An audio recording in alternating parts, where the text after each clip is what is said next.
Okay, we have trainers who are under contract to our city and to provide services for us in exchange for their payment, and they pay us $750 a month per trainer for the joy of being there.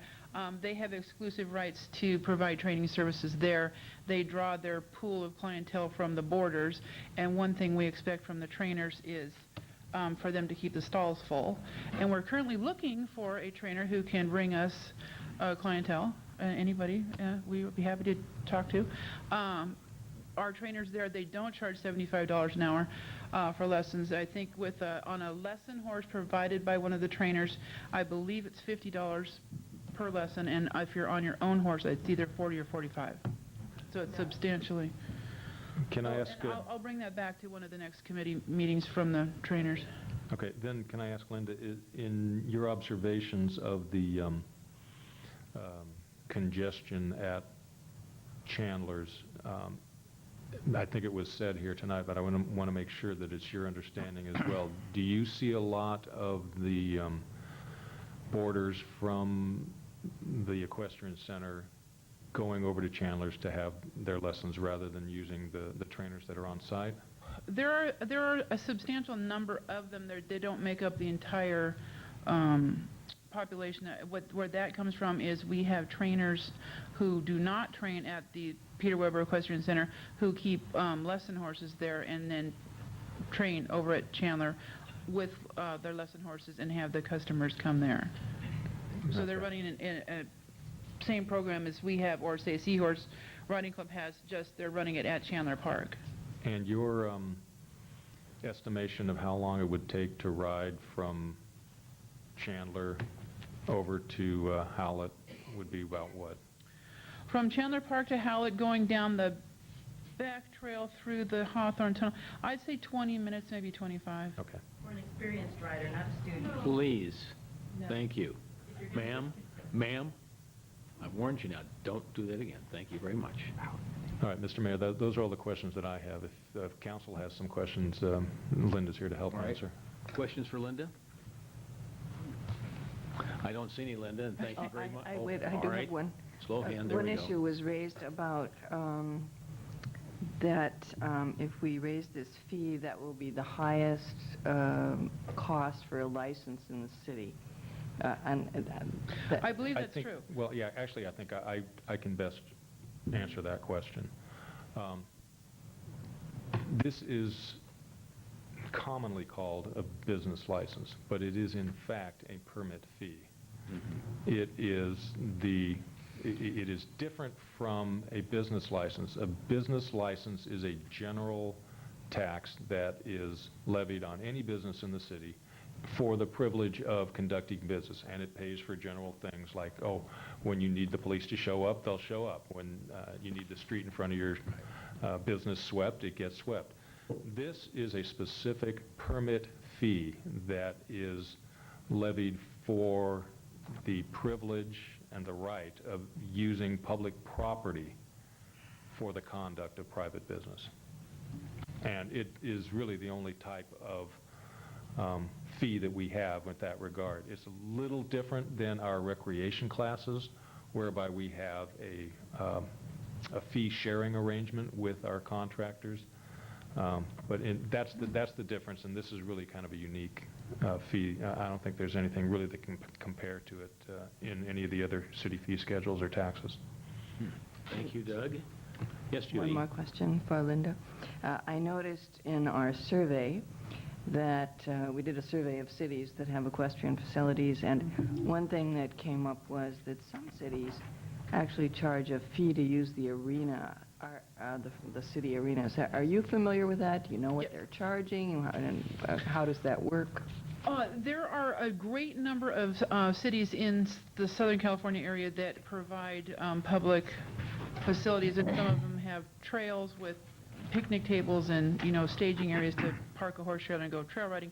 Others have horse riding rings, and others have strictly show facilities, and they're all they can be reserved and rented. Some of them allow training with a fee. The ring has to be reserved every time they want to train. Others don't monitor it at all.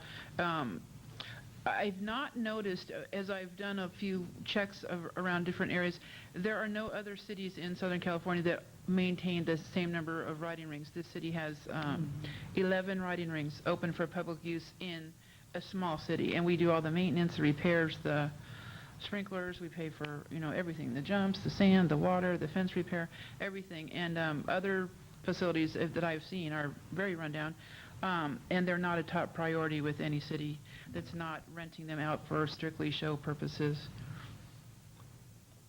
Okay. Thank you. Any questions? Frank, yes? go ahead. Yeah, I've, when was the last time we've raised the fee, Linda? It's been at least 10 years. 1997. Thank you, Which ma'am. fee?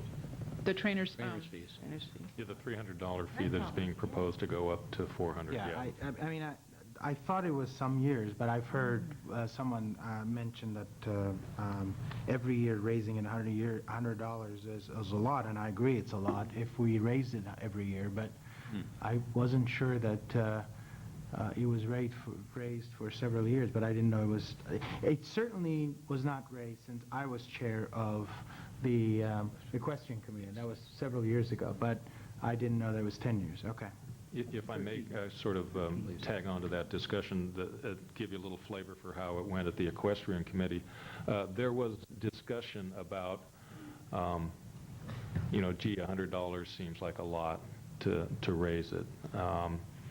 And the discussion went along the lines of what Frank had just asked. Well, when was the last time it was raised? And I don't think it's been raised since it was implemented, or if it has, it was only raised a modest amount, and it was, a dozen years ago since the last time it was raised.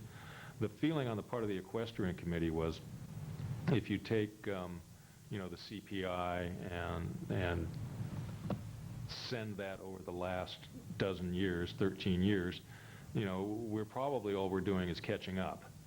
And the thought was that the committee would recommend making the one big jump now and then look at the CPI every year and make recommendations to the council as to whether there's a need for an adjustment on an annual basis. That way it doesn't get behind the curve again like it seems to have done at this point.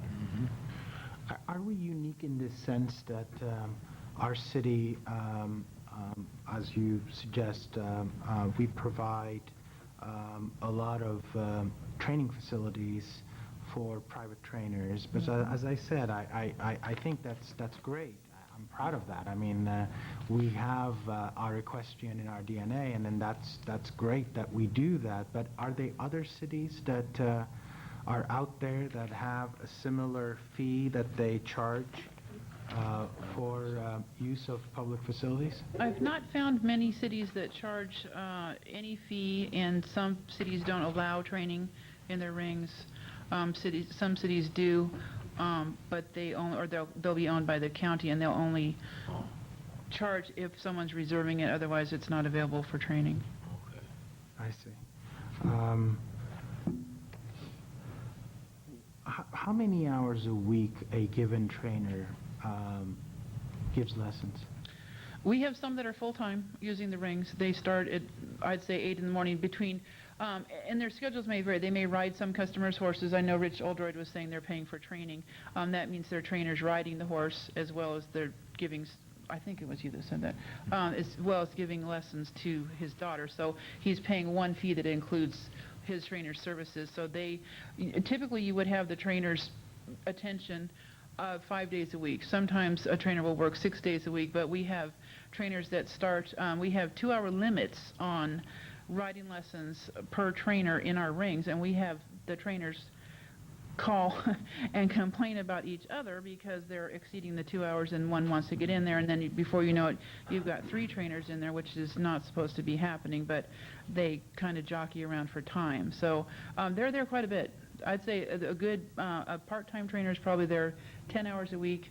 The full-time trainers are sometimes there as many as 5 days a week, 5 or 6 hours a day. Oh. 10 hours a week, you said? I'd say a part-time trainer would be about 10 hours a week. So full-time is 8 hours a day, 5 days a week? Easily, yes. 40 hours? Yes.